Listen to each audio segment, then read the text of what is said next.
2022 CBSE paper question number 1.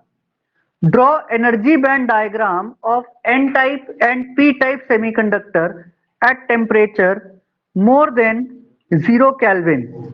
N-type का बनाना है और P-type का बनाना है. Depicting the donor and energy acceptor level. Mention the significance of these levels. Student, हमें पता है कि जब एन टाइप सेमीकंडक्टर बनता है और जब पी टाइप सेमीकंडक्टर बनता है तो उसमें एक डोनर एनर्जी लेवल बनता है और एक में एक्सेप्टर एनर्जी लेवल बनता है. बेटा डोनर एनर्जी लेवल किस में बनता है? एन टाइप में. डोनर एनर्जी लेवल किस में बनता है? एन टाइप में. तो इसमें एक होता है वैलेंस बैंड, एक होता है कंडक्शन बैंड और donor energy level close to conduction band होता है. Donor energy level close to conduction band. ये किसका केस है? एन टाइप सेमीकंडक्टर का.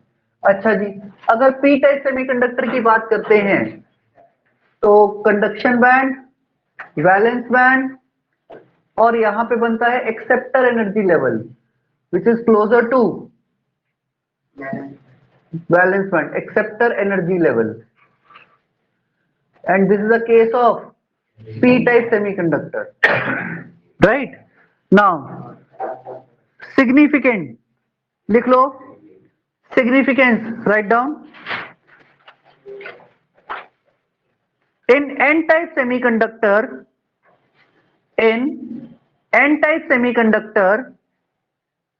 small energy gap. In n-type semiconductor, small energy gap between donor level and conduction band,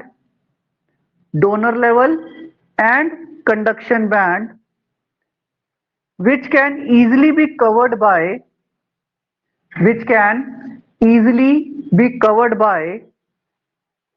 thermally excited electron.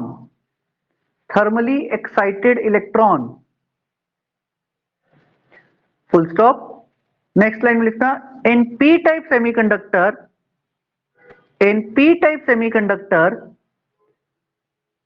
small energy gap between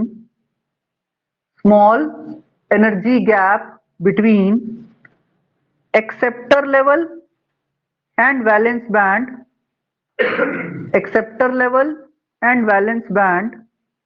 which can easily covered by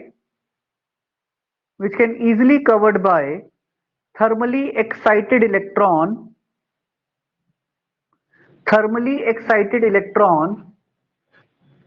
Full stop. Next line में लिखना by doing these activities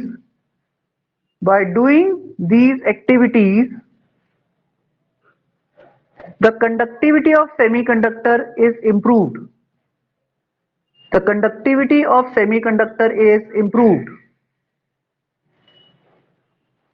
चलिए question number 2 CBSE board. Question number 2. Draw the graph showing the variation of number of scattered alpha particle with scattering angle in Giger and Marshall experiment and give any two conclusion from the graph. बच्चों Rutherford ने observe किया था कि बहुत सारे alpha particle सीधे चले गए थे विदाउट डेविएशन. कुछ अल्फा पार्टिकल स्मॉल एंगल और कुछ अल्फा पार्टिकल लार्ज एंगल से डेविएट हुए थे और बहुत ही कम 180 डिग्री से डेविएट हुए थे. और इसका ग्राफ हमारे पास आया था like this, number of alpha particles and scattering angle. और इसके लिए हम लोगों ने फॉर्मूला भी पढ़ा था कि number of alpha particles scattered is actually sin की पावर 4 थीटा. तो इसका ग्राफ ऐसा था. अब इस ग्राफ से हमें क्या पता चल रहा था कि बहुत सारे अल्फा पार्टिकल हैं जो कि क्लोज टू 0 डिग्री हैं और बहुत कम अल्फा पार्टिकल हैं जो 180 डिग्री के आसपास हैं. चलो लिखो कंक्लूजन. इस ग्राफ से हमें क्या कंक्लूजन मिली? लिखो. First, most of the alpha particle passed straight through the gold foil. through the gold foil. Second conclusion, very few alpha particles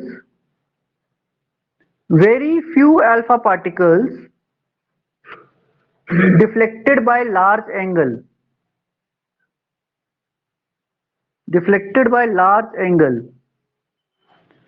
Next, very few alpha particle retraced their path. Okay, now CBSE paper question number 2 का और वाला part. Plot suitable graph for showing the variation of photoelectric current with collector plate potential for the incident radiation of same intensity but different frequency. बेटा same intensity, जिसकी intensity same होती है, याद रखना उसका सैचुरेशन करंट सेम होता है. जिसकी इंटेंसिटी सेम होती है उसका सैचुरेशन करंट सेम होता है. तो इसका ग्राफ कैसा बनता है? सेम इंटेंसिटी वाले की बात कर रहा है तो सैचुरेशन करंट सेम होगा. सर ये ग्राफ किस किस के बीच में बनता है? दिस इज फोटो करंट और यहां पे फॉरवर्ड पोटेंशियल और यहां पे रिवर्स पोटेंशियल और यहां पे दिस इज सैचुरेशन करंट. यहां पे फ्रीक्वेंसी किसकी सबसे बड़ी है? न्यू1, न्यू2, न्यू3 किसका बड़ा है? सबसे बड़ा न्यू3 फॉलोड बाय न्यू2 एंड सबसे छोटा फ्रीक्वेंसी किसकी है? न्यू1. सेकंड कहता है ग्राफ बना के दिखाओ same frequency but different intensities. बेटा same frequency but different intensities.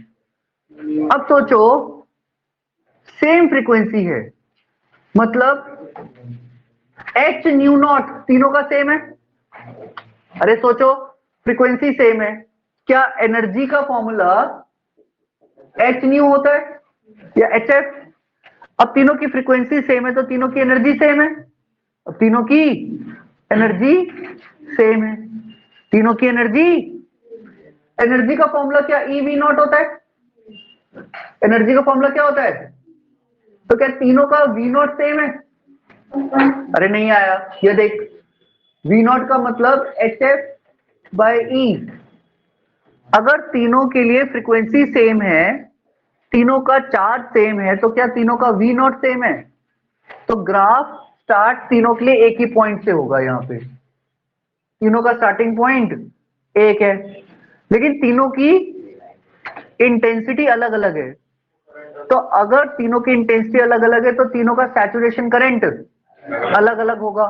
क्या कंफर्म हो गई ये बात? तीनों का सैचुरेशन करंट अलग अलग होगा.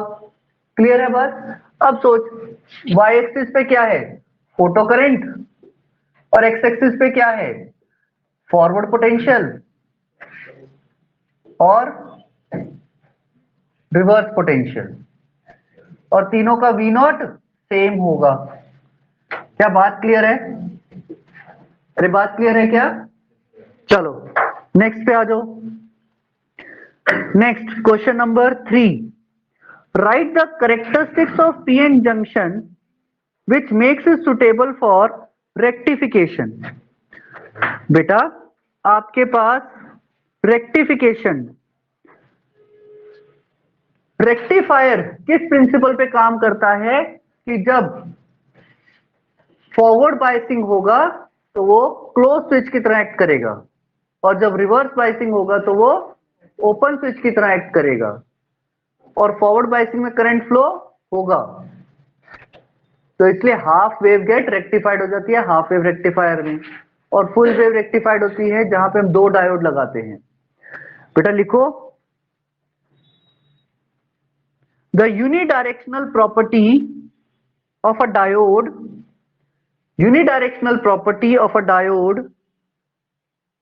makes it suitable for rectification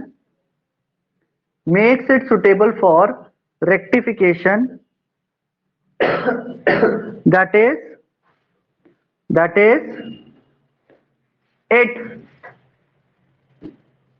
it acts like closed switch in forward bias and acts like open switch in reverse bias. Okay, next question number 4. Define the term distance of closest approach. How will it be affected for an alpha particle if the kinetic energy gets doubled? बेटा सबसे पहले definition लिखो distance of closest approach की. Distance of closest approach, the minimum distance up to which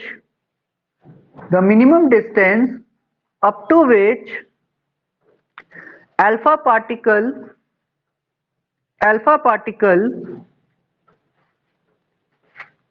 can travel along the central line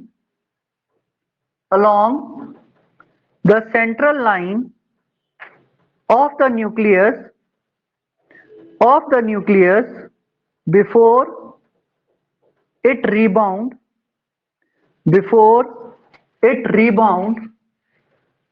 student, अब kinetic energy पे कैसे ये very करता है उस पर भी चेक करते हैं. डिस्टेंस ऑफ क्लोजेस्ट अप्रोच, यहां से अल्फा पार्टिकल आ रहा था और उसने अपने आप को टर्न बैक कर लिया हेयर. इस पॉइंट पे काइनेटिक एनर्जी कन्वर्ट हो जाती है इलेक्ट्रोस्टैटिक पोटेंशियल एनर्जी में, जहां पे टर्निंग पॉइंट होता है. तो बेटा काइनेटिक एनर्जी का फॉर्मूला क्या होता है? 1/4πε0 equal Q1 Q2 bye R हो जाता है. This is distance of closest approach. अब सोच के देख, R0 हो गया 1/4πε0 Q1 Q2 bye kinetic energy. तो क्या R0 इनवर्सली प्रोपोर्शनल है काइनेटिक एनर्जी के? अगर काइनेटिक एनर्जी डबल हो गई तो distance of closest approach half रह गया. क्या बात सही है? चलिए नेक्स्ट पे आइए. Question number 5. It's a numerical based question. A point source in air is kept 24 centimeter in front of concave spherical glass surface of refractive index 1.5, radius of curvature 60. Find the nature of image formed and the distance from the point source. Students, देखो spherical surface, बेटा spherical surface के लिए formula आपको याद होना चाहिए. देखो क्या फॉर्मूला होता है स्टूडेंट. लेट अस से this is concave spherical surface. यहां पे कहीं पे ऑब्जेक्ट है. स्टूडेंट हमने इसका रे डायग्राम बनाया था कि यहां से अगर ऐसे रे जा रही है तो इमेज कहां बनेगी, और इसका एंड एक्सप्रेशन आया था. बेटा एंड एक्सप्रेशन क्या था? नहीं याद स्टूडेंट.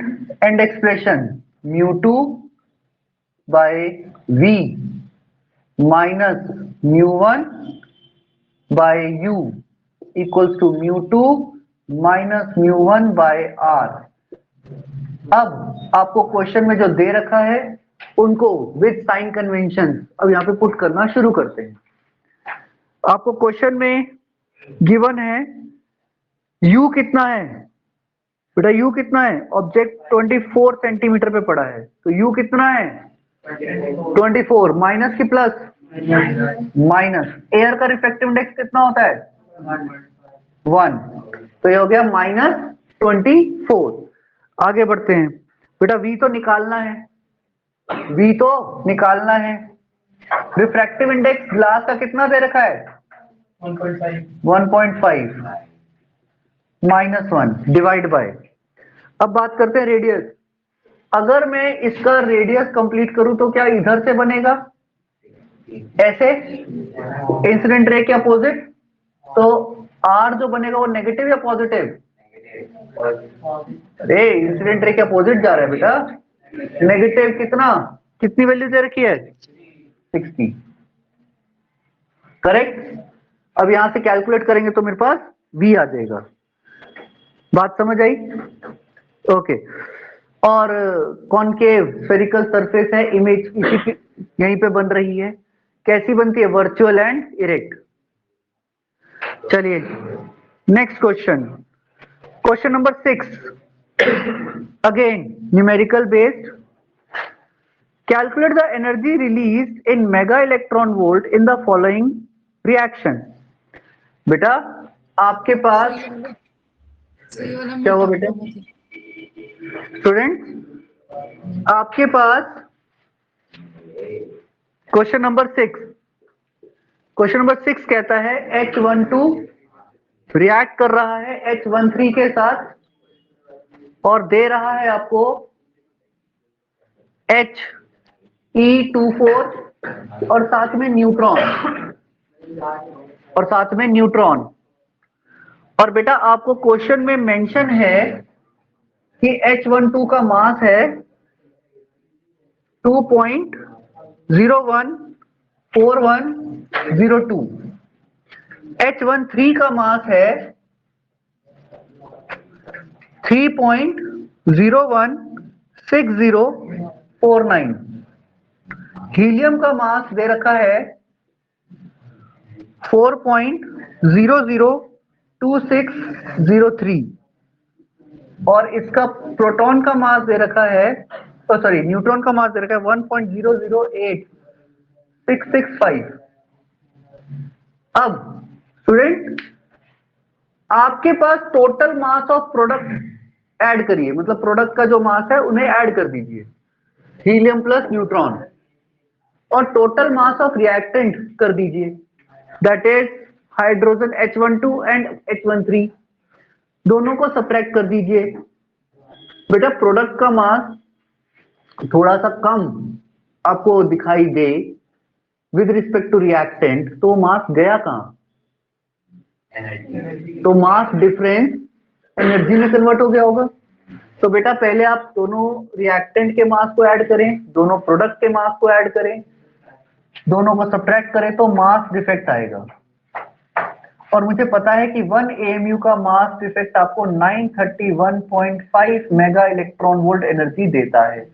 तो आपका जो मास डिफेक्ट आएगा वो आपको कितनी एनर्जी देगा, आप उसको मल्टीप्लाई कर लेंगे तो क्या आपके पास आंसर मेगा इलेक्ट्रॉन वोल्ट में आ जाएगा, यस और नो, खत्म सवाल।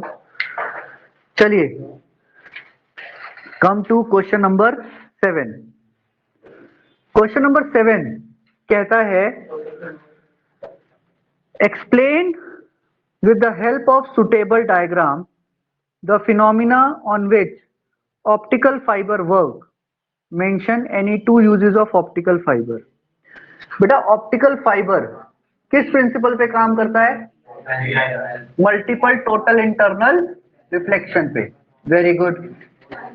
अब कैसे काम करता है सुन लीजिए, आपके पास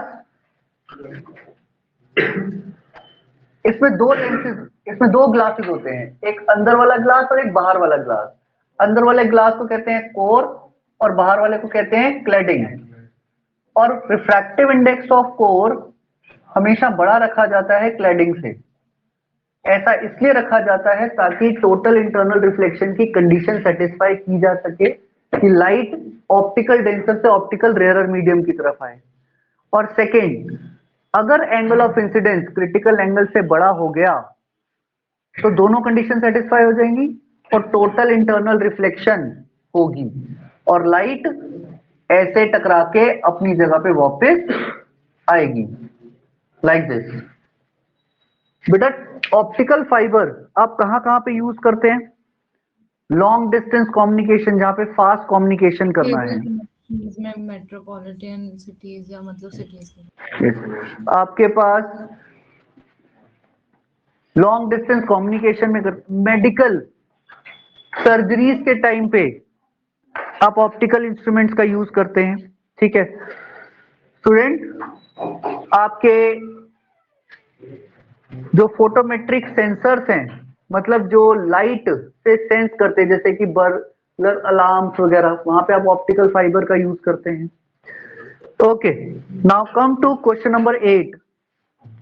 बेटा question number 8 again a numerical base which is based on wave optics। Question number 8 कहता है a parallel beam of light of wavelength 600 nanometer is incident normally on a slit width 0.2 millimeter. If the resulting diffraction pattern is observed on a screen 1 meter away, find the distance of the first minima, second maxima from the central। Student diffraction pattern की वो बात कर रहा है, तो देखते हैं।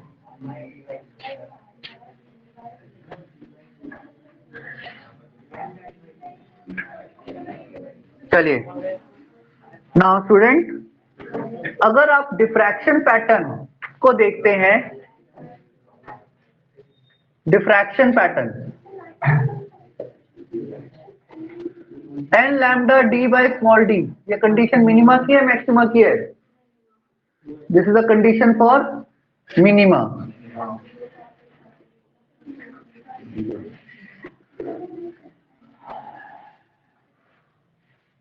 To N plus one lambda D by two D, ये कंडीशन किसकी है? मैक्सिमा की। ये कंडीशन किसकी है? मैक्सिमा। अब क्वेश्चन में आपको गिवन है वेवलेंथ कितनी है? 600 नैनोमीटर। नैनोमीटर मतलब 10⁻⁹। स्लिट विड्थ स्मॉल डी दे रखा है कितना? 0.2 मिलीमीटर। मिलीमीटर मतलब 10⁻³ metre. If the resulting diffraction pattern is obtained on a screen 1 meter away, that is capital D दे रखा है 1 meter, find the distance of the first minima। बेटा first minima पे बात करनी है तो ऊपर वाली कंडीशन लगानी है। फर्स्ट मिनिमा मतलब n कितना? 1।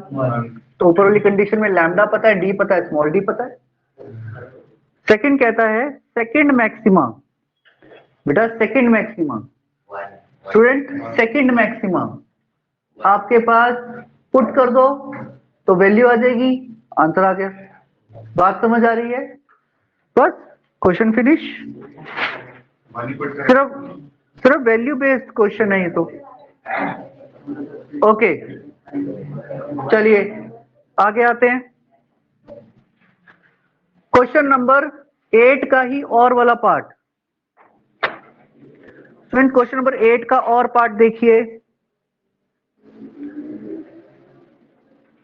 A thin equiconvex lens of radius r is made up of material of refractive index mu, is kept coaxially in contact with equiconcave lens of same radius of curvature and refractive index mu2। Find the ratio of their powers। बेटा power निकालनी है।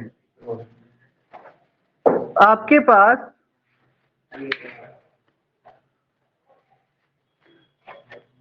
Power अगर निकालनी है 8 question का B part, बेटा power का formula होता है पावर 1 प्लस पावर 2, मतलब 1/f1 प्लस 1/f2। क्या यही निकालना है? तो कैसे निकाले हम? क्वेश्चन के अंदर उसने ना refractive indexes, radius of curvature ऐसी बातें बोल रहा है। स्टूडेंट अगर ये कॉन्वेक्स लेंस है, कॉन्वेक्स लेंस,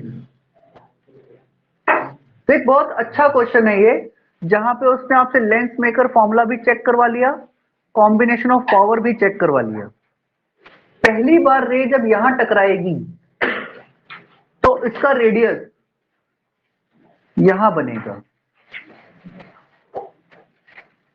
और अगली बार रे जब यहां टकराएगी तो इसका रेडियस इधर की तरफ बनेगा।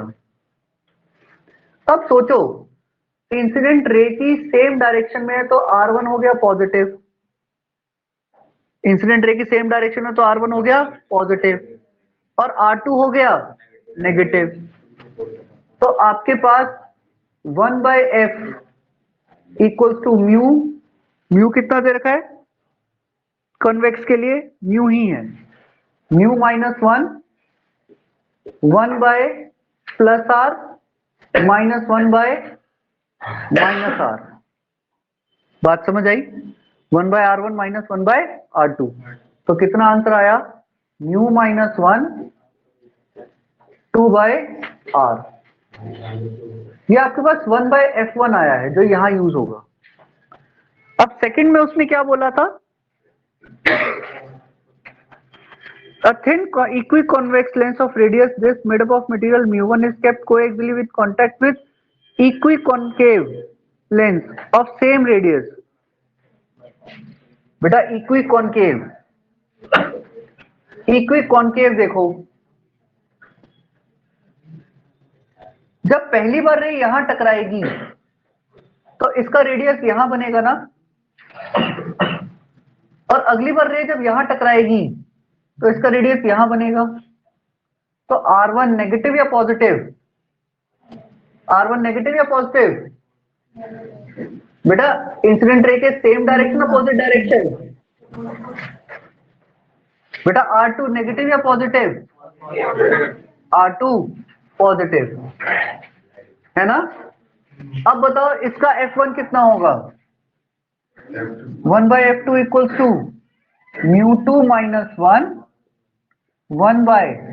1/-r plus r। क्या बात समझ आई? क्या बात समझ आई? तो कितना आंसर आया? 1/f2 is μ2 -1 -2/r। अब इस 1/f1 और 1/f2 की वैल्यूज को आप यहां पुट कर दीजिए तो कंबाइंड पावर आएगी। एक अच्छा क्वेश्चन जिसमें आपको कॉन्वेक्स लेंस, कॉनकेव लेंस की साइन कन्वेंशन भी चेक कर ली, लेंस मेकर फॉर्मूला भी चेक कर लिया, कॉम्बिनेशन ऑफ पावर भी चेक कर लिया। आई बात समझ में? चलिए next, come to next question number 9, again a numerical. Student question 9 देखिए, क्वेश्चन 9 कहता है photo electron are emitted from a metal surface when illuminated with UV light of wavelength 330 nanometer. The minimum amount of energy required to emit the electron from the surface is 3.5 10 की power -19 joules. Calculate the energy of incident radiation and the kinetic energy. बेटा ध्यान से देखो क्या बोलता है वो। Question number 9 देखिए,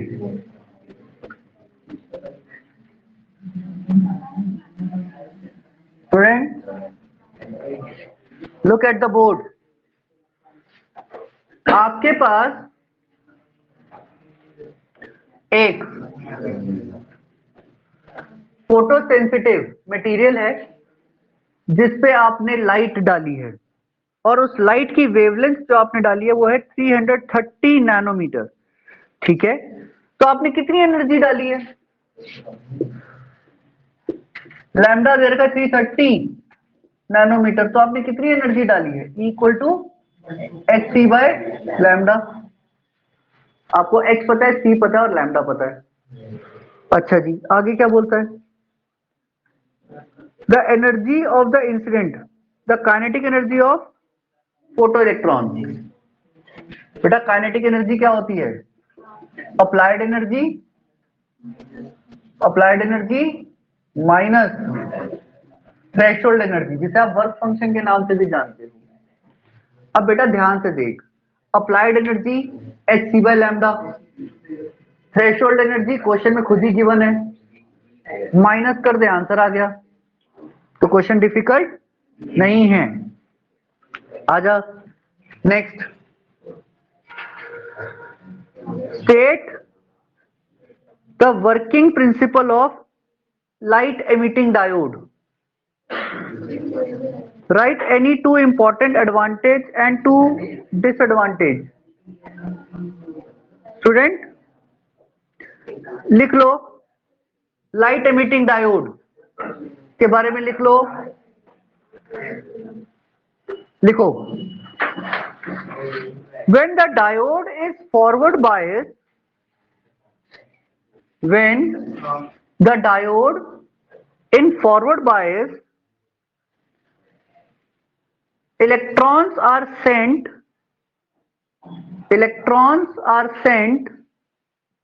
from n region to p region, from n region to p region, and holes are sent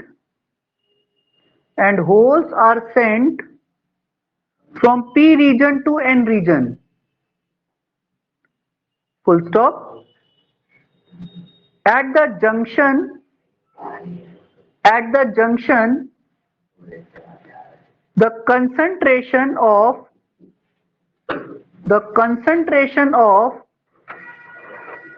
minority carrier increases. Therefore at the junction the excess minority carrier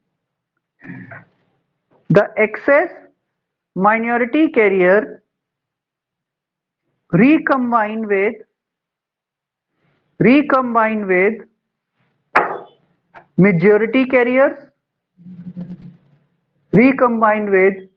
majority carriers, and energy is released in the form of photons, beta LED. This is the LED and symbol of LED, light emitting diode. Light बाहर निकल रही है तो इसका symbol ऐसा होता है। Now इसका सिंबल ऐसा है। अब लिखो advantage of LED. Advantage of LED, ये डायग्राम बना लेना एलईडी में। हाँ जी, advantage of LED, first low operational voltage, second less power consumption, next fast action, next long life,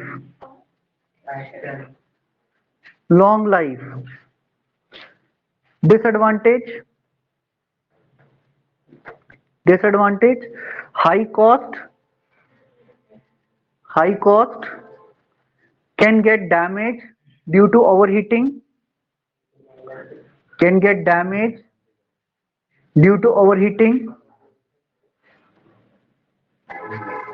okay.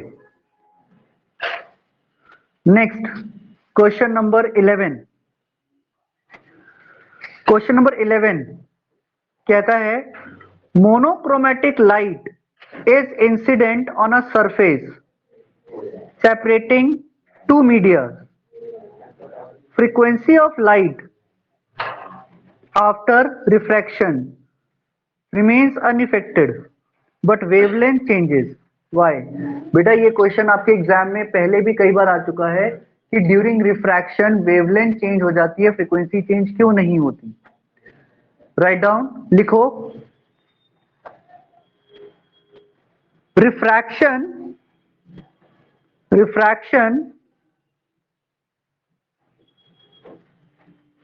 occurs when interaction of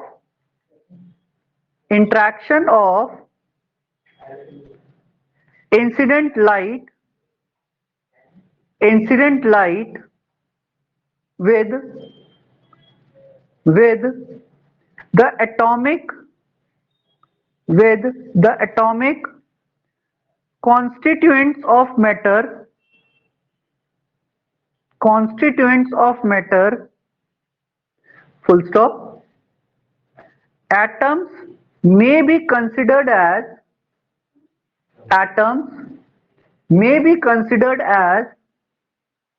oscillators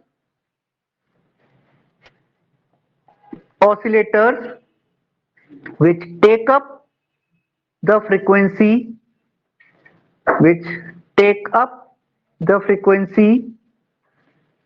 of the external agency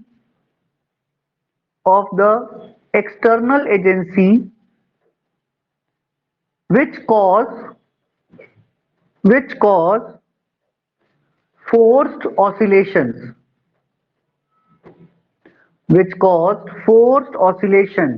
बेटा bracket में लिख लेना 11th concept, forced oscillation, free oscillation, resonant oscillation से आपने पढ़ा था।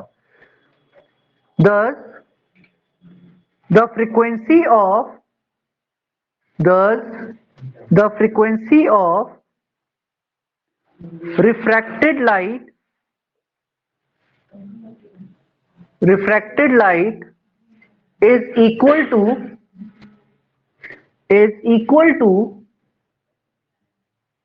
the frequency of incident light.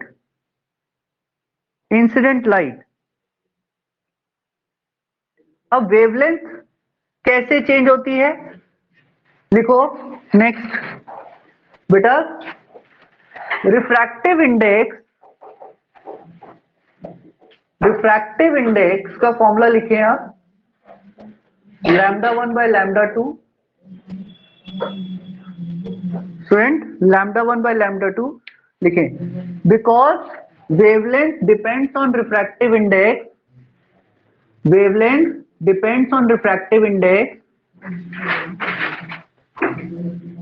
on changing the medium,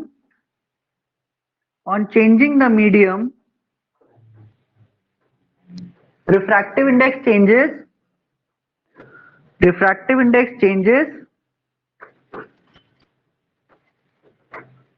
and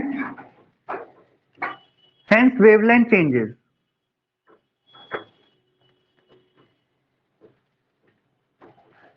okay, एक question और देखें 11th का B part. The frequency of electromagnetic radiation is 10 की पावर 11 हर्ट्ज। फ्रीक्वेंसी दे रखिए 10 की power 11 hertz. Identify the radiation and mention its two uses. बेटा 10 की power 11 hertz का ऑर्डर है, yes, the frequency of electromagnetic radiation is 10 to 11 hertz का order है।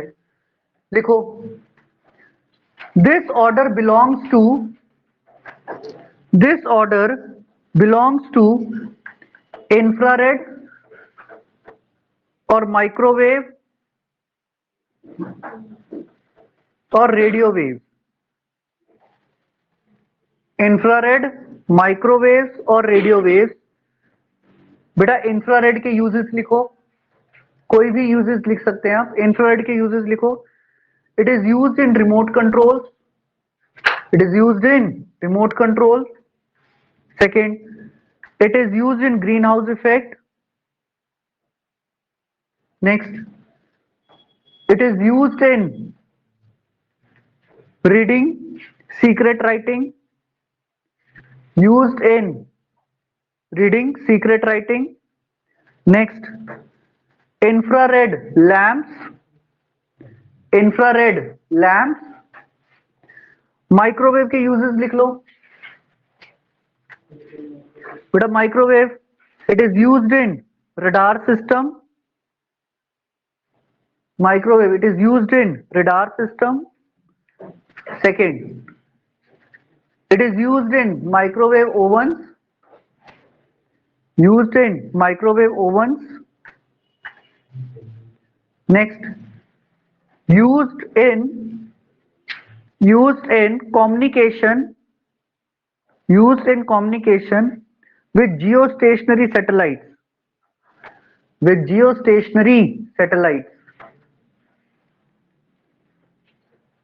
Okay, radio wave के यूजेस लिख लो।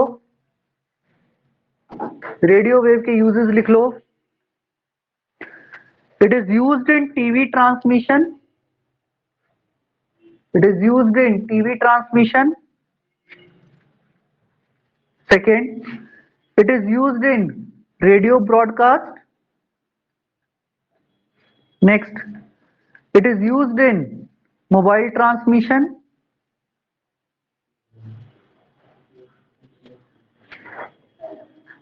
Okay, next question.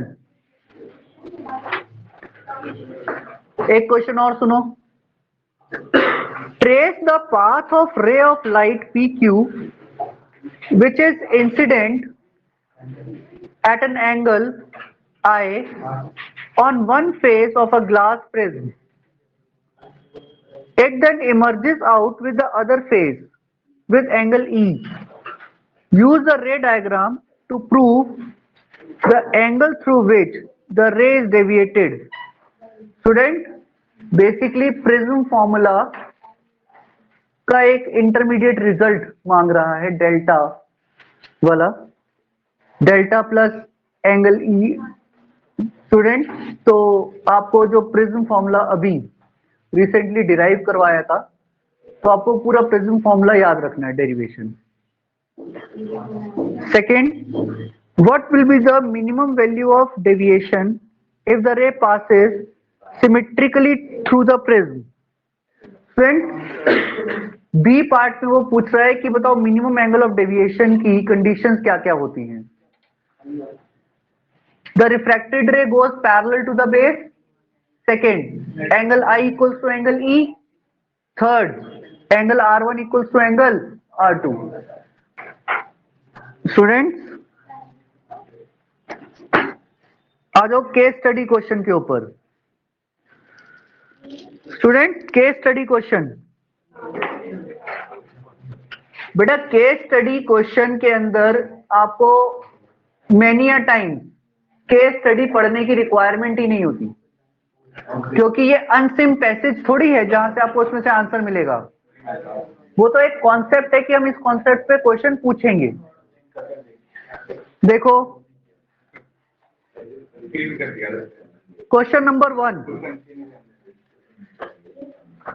Consider the following wave y1 equals to a sin omega t, y1 equals to y2 equals to a sin 2 omega t, y3 equals to a sin 2 omega t plus 5, and y4 equals to sin 4 omega t plus pi by 2. Which pair of the wave coming from the two sources S1 and S2 will produce interference? अच्छा बेटा, interference वही produce करता है जिसका phase match करता हो। अगर आप ध्यान से देखें तो सेकंड वाली जो वेव है उसमें sin 2 ओमेगा टी है, थर्ड में देखें तो sin 2 ओमेगा टी है, तो सेकंड और थर्ड तो डेफिनेटली इंटरफेरेंस करेंगे। फर्स्ट ओमेगा टी है वो नहीं करेगा, क्योंकि ना तो वो थर्ड से मैच कर रहा है, ना वो सेकंड से मैच कर रहा है, ना वो फोर्थ से मैच कर रहा है। तो सिर्फ दो ही एंगल्स मैच कर रहे हैं sin 2 ओमेगा टी वाले। तो आंसर क्या है? Second and third, option number B. चलिए, second, two light waves of same intensity I naught having the path difference lambda by 4 form two coherent source meet at a point. The resulting intensity will be, बेटा path difference कितना है lambda by 4. देख numerical based question है ये. देख कैसे करेंगे, देख कैसे करेंगे. देख क्या रिजल्टेंट इंटेंसिटी का फॉर्मूला आपको याद होना चाहिए 4I0 cos square phi by 2 where phi is a phase difference. Phi is a phase difference. और phase difference का फॉर्मूला क्या होता है 2 pi by lambda into path difference. यहाँ पाथ डिफरेंस कितना गिवन है, कितना गिवन है लैम्डा बाय 4, लैम्डा बाय 4. तो पाई बाय 2, पाई बाय 2 इसको उठा के यहाँ पे यूज कर लीजिए. ठीक, बात सही. तो फाई कितना आ जाएगा, तो 4I0 cos square pi by 2 into 2 ऐसा, तो पाई बाय 4. समझ आई बात. चलो थर्ड पे आ जाओ. Vandana performs Young's double slit experiment by using orange, green and red light. If the fringe width measured in the three cases is omega 1, omega 2 and omega 3, then the correct fringe width. Student, fringe width का formula क्या होता है lambda D by small D. और VIBGYOR को अगर आप याद करोगे तो इसकी मैक्सिमम वेवलेंथ और इसकी मिनिमम वेवलेंथ. ठीक, नाउ जिसकी वेवलेंथ ज्यादा है उसका बीटा ज्यादा है. Okay, next numerical based question. In young double slit experiment, the slit